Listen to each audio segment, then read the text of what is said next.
So there we saw Bryan Kohberger doing his walk of shame.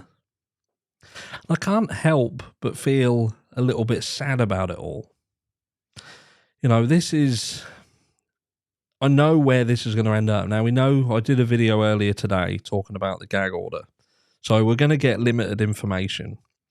I do feel that perhaps that was done to, make sure that Utah could keep hold of this so it wouldn't have to be moved elsewhere. But, at the end of the day, there's 5 lives involved in this. There's obviously the families, the people who survive it. We've also got the immediate survivors, the other housemates who survived the attack. But it's very sad.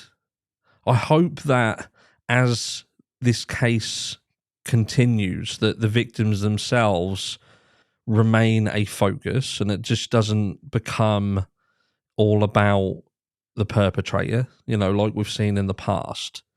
If I was to reel off numerous names of serial killers, you would likely know who they are. But if I was to ask you to name their victims, could you do it? Could you do it? Be honest, let me know down below. How many of Jeffrey Dahmer's victims could you name?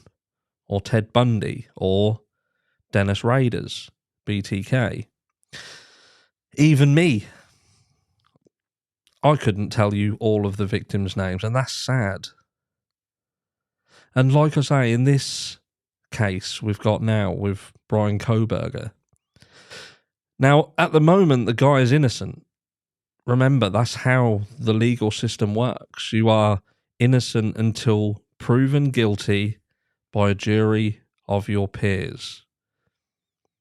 And they've said, it's common knowledge, that it's also better to allow someone who is guilty, or 2 people who are guilty, to go than condemn one innocent person. And that's why it's very important that this process goes down the track. But what if it's not him? What if Bryan Kohberger is not the person that they're looking for? Now, we don't see enough facts at this stage to say, yes, this is our man. I am confident that they have the right person, and I'm confident that the outcome is going to be these victims are going to get justice. I excuse the aeroplanes. I live by a RAF base. But like I say, I do not know about you guys, but I do not have any confidence right now in anything. I see a gag order, and even though we can argue why that was done, there is another argument to be had. Is it that they have so little and they're going to have to weave this magic blanket to make everything fit, and they don't want the public scrutinizing it, running their eyes over it? Who knows? And again, that's a rabbit hole that we can easily fall down. But I do struggle. And look, I'm not saying this guy is innocent. Please don't think that that is what I'm saying. But what I am saying is I haven't seen enough to lead me to believe that there is no other possibility. Not even that Kohberger was working alongside someone else. That he could have been a driver driving someone else around. Or that there was 2 or more people involved. I struggle a lot to believe that someone so seemingly smart, because I don't think the guy could be noted as being stupid. And yes, there is this argument that incredibly smart people can make mistakes. But from the evidence that is out there and the facts that we seem to have, that would put him in the realms of massively stupid, not just an accident that's easy. This is something that formed the basis of what he was doing. And someone pointed out and said, yeah, but he wasn't dealing in the forensics element of it. But look, I know, and I wouldn't say that I'm the smartest person, but I know about DNA. And I would know that if I was going to do something nefarious, that I would have to protect myself. And let's not forget that from what we could see outside of this property, there was no evidence. There was no visible evidence. There was no sign of blood. There was no nothing. Yes, I was told that there's a potential that he perhaps cleaned up in the house. But again, that's just speculation. I'm talking about what factual information do we know that makes you confident that there is nobody else involved and that this is just the person that they're looking for and he worked on his own. Now, hopefully we do get some information before all this happens. You know, when the affidavit comes out, I hope it comes out. I hope we do get to see that, and I hope that that answers these questions, because there are questions. I can't help it, and I know that's going to piss a few people off, because people are going to be like, look, they've got him. Law enforcement did their job. But they watched him for days. It's not like they even just banged his house down and went in there and got him. They watched him for days and said that that was because they wanted to make sure that it was safe for them, safe for Bryan, etc., etc. Something just doesn't quite sit 100% with me. And, you know, maybe that's my over-inquisitive mind.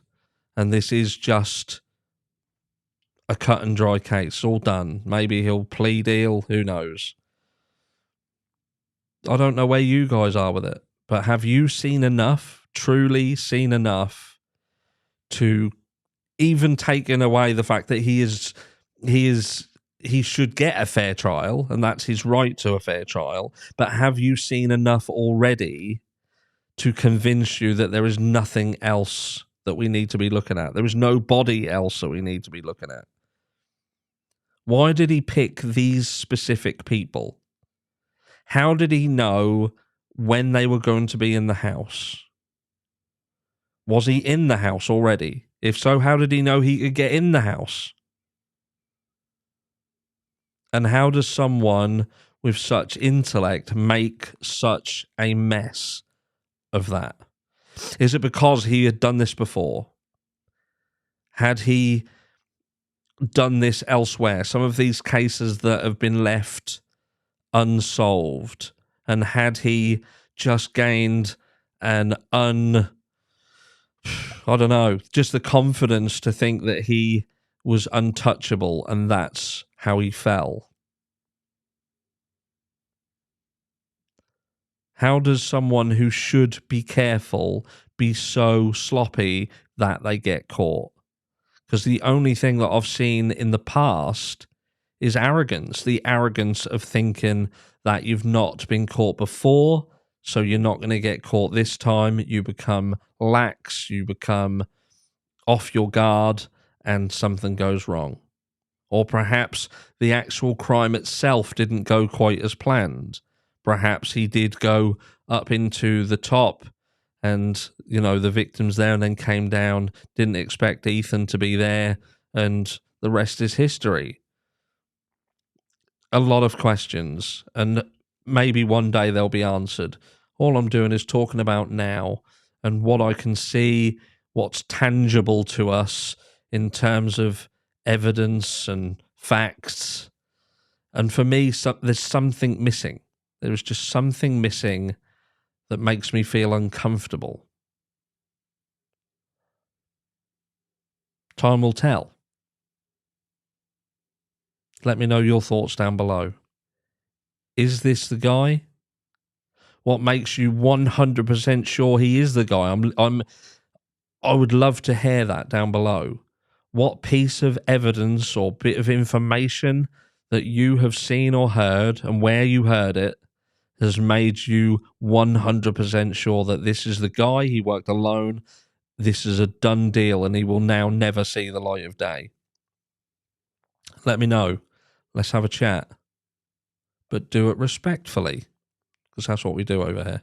Look after yourselves, take care, and I'll catch you in the next one.